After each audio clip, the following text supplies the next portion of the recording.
Hello, my YouTuber viewers, and welcome to all. আজ আমি আপনাদেরকে বলবো যাদের নামের first word A B C and D তাদেরকে ডিভাইন কি নিউজ দিচ্ছে তাদের কেরিয়ার অ্যান্ড মানি নিয়ে।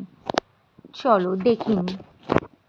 যাদের নামের ফার্স্ট ওয়ার্ড ডিভাইন তাদেরকে বলছে মানি অ্যান্ড কেরিয়ার নিয়ে hard work, slow result, focus on career, don't give up. Okay. যাদের নামের ফার্স্ট ওয়ার্ড বি তাদেরকে ডিভাইন কি বলছে সেটা দেখে নিই। চলো, তাদেরকে ডিভাইন বলছে financial profit, good result, donate to poor or NGO. Okay. এবার যাদের নামের ফার্স্ট ওয়ার্ড সি তাদেরকে ডিভাইন কি বলছে দেখে নিই। তাদেরকে ডিভাইন বলছে